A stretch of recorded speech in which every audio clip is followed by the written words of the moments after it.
Welcome to the 2023 edition of the Herb of the Week with me, your host, Stephanie Georgiev. I'm also the instructor for the Botanical Medicine Study Course, an online class in all things botanical medicine. What makes this course unique is that I am approaching it through the angle of plant families and their interaction with human systems, how plants interact with humans in body, soul, and spirit. If you would like a free introductory lesson for the course, please email me at the address in the program notes and I will send you the link for the video and handouts. At the time of the posting of this episode, we are almost in the middle of January. It certainly has been an eventful few days in this new year, and I am hoping 2023 is going to be a healthier one for us all, as we are emerging out of the pandemic, sort of.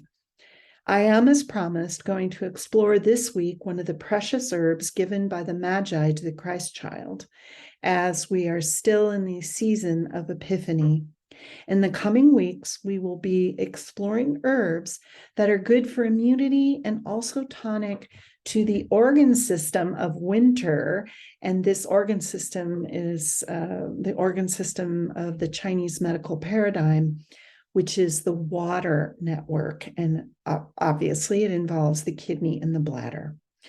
For this week, we're going to be exploring myrrh, which, as you have been learning in this course, is also a great word for your Scrabble game in that it has no vowels. Honestly, I keep misspelling it. I put too many Y's and not enough R's and all those good things. Myrrh is a gum resin extracted from a number of small thorny tree species of the genus Commiphora. This genus, Commiphora, is the most species-rich genus of the flowering plants in the frankincense and myrrh family, Burseraceae. The genus contains approximately 190 species of shrubs and trees, which are distributed throughout the subtropical regions of Africa, the Western Indian Ocean islands, the Arabian Peninsula, India, and South America. The main species used in medicine comes from Arabia and Somalia, and it's called Commiphora myrrha. And it's also known as myrrh, African myrrh, Somali myrrh, and common myrrh. Commiphora myrrha is one of the primary trees used in the production of myrrh medicinally and for incense. The bushes from this plant do not grow more than 9 feet. And for me, wow, a 9-foot tall bush. But I digress. Myrrh is native to Egypt and is a small thorny tree which is related to the frankincense tree. As we said before, they're in the same family. And these two trees are often grown in proximity. In fact, they are a bit endangered, according to a recent report from the BBC. And if you would like to read this report, there's a link in the program notes. Myrrh has been in use in all sorts of ways for thousands of years. A Greek legend tells how the tree received its name from a saga involving a Syrian king's daughter called Myrrh, who was transformed by the gods into a myrrh tree to escape her father's fury because she was not following whatever it was that he wanted her to do. And that the tree's resin is actually myrrh's tears. Cleopatra put myrrh in her Nile barge with other incense materials, so its fragrance carried far across the waves before her, announcing her arrival to Mark Antony in that famous first date. According to Plutarch, the famous kaifi of Egypt, which was a liquid incense recipe which included myrrh, the scent allayed anxieties, brightened dreams, and was made of those things which delight most in the night.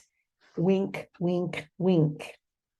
Myrrh is harvested by tapping strips on the tree bark and bleeding the gum out of the tree, which is waxy and coagulates quite quickly.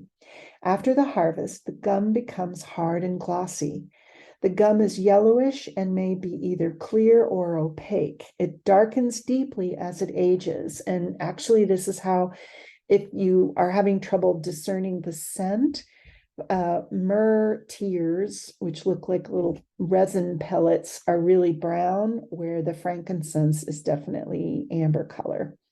Now, white streaks can emerge in myrrh, and it is harvested November through February. Myrrh can be categorized as one of the wood essential oils, and the essential oil is obtained by steam distillation. Most commonly used as an essential oil, the other way myrrh is taken is as a powder, which is ground from the tears. So there's no steam distillation involved in that. They just grind up the resin. Now, the smoky, dry aroma of myrrh is rather unique, and the woody and herby notes of the oil allow it to blend well with spicy, floral, or citrus essential oils, which I'm sure Cleopatra used in her incense blends. Medicinal properties of myrrh resin have been utilized in Chinese medicine and Indian traditional medicine for centuries. The first record of myrrh's medicinal use in China dates back to 600 AD during the Tang Dynasty. In Chinese medicine, myrrh is reputed to have a stimulating effect on blood circulation, soothing pain and offering relief from the discomforts of swellings, sores, carbuncles, and bruises. In Chinese medicine, it's called mo yao and is part of the invigorate blood herbal category. And this category is used mostly to heal trauma.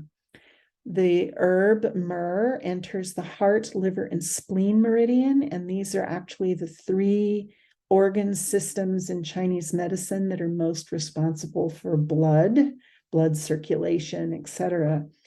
And it is bitter and neutral in qualities. Now, I've taken myrrh in many ways. I've used it in my gums, but I've also used myrrh in these amazing Chinese herbal bonbon creations.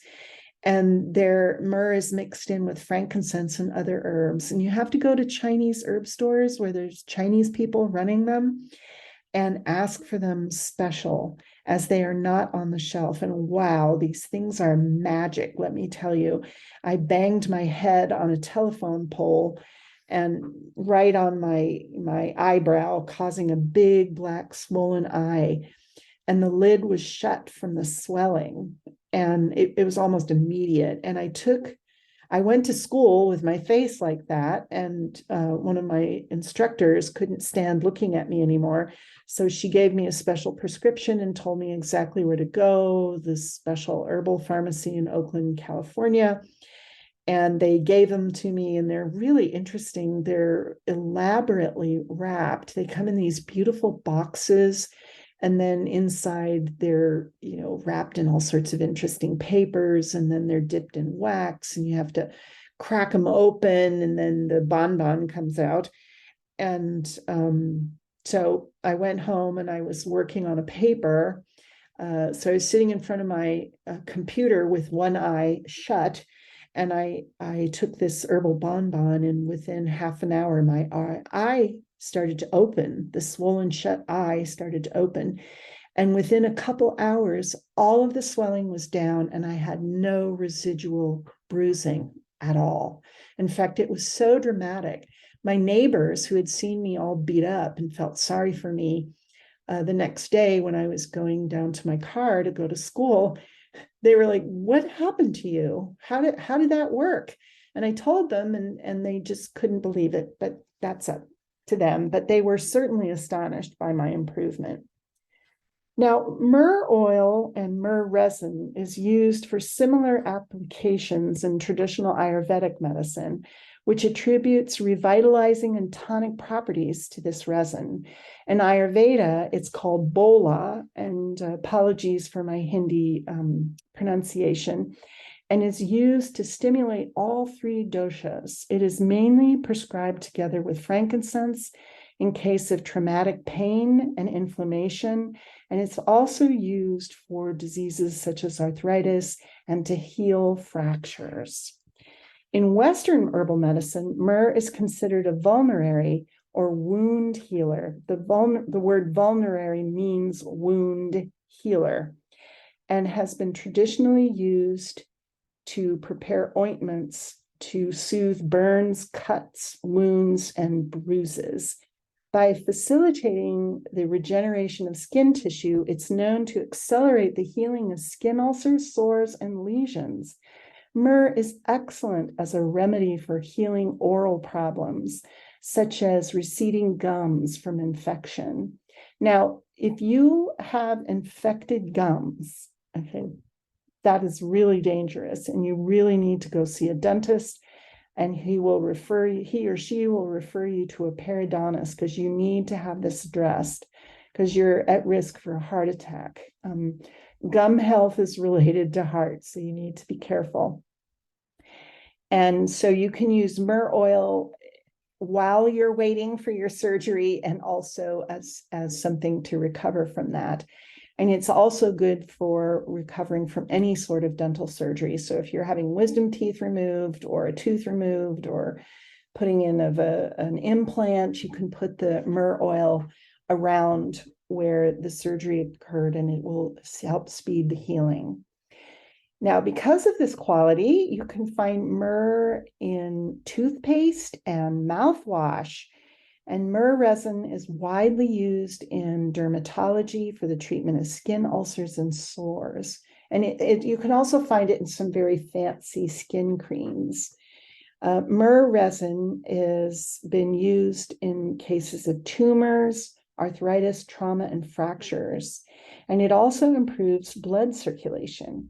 Now, because it's such a powerful blood mover, I caution any sort of internal use of myrrh unless you're under the supervision of a qualified herbalist, naturopath, or acupuncturist.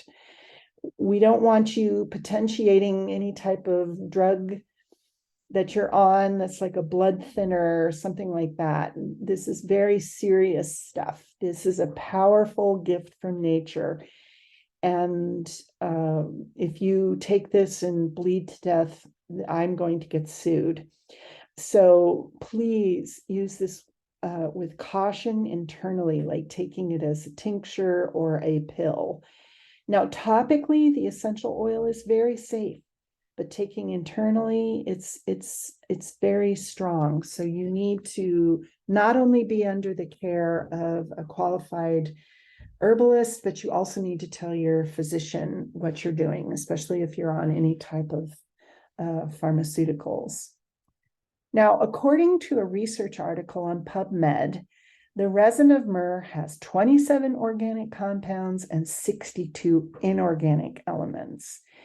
Now, results from the study that was basically seeing what's in this stuff showed that there were many important organic constituents, and they included substances such as limonene, myrrhinol A, surazine, guggelsterol E, guggelsterone Z, isoserine, micronol, beta-saline, and spathanolol. Some excellent Scrabble words there. And to my knowledge, there was no partridge in a pear tree or kitchen sink noticed in the gas chromatogram. But I digress. So however you wish to incorporate myrrh into your life, through incense, perfume, in your toothpaste, your skin products, or in your medicine cabinet, I hope you enjoy this delightful gift from nature that has been part of the human experience for thousands and thousands of years. This is Stephanie Georgia saying thanks so much for spending your valuable time with me. And until next time, be well.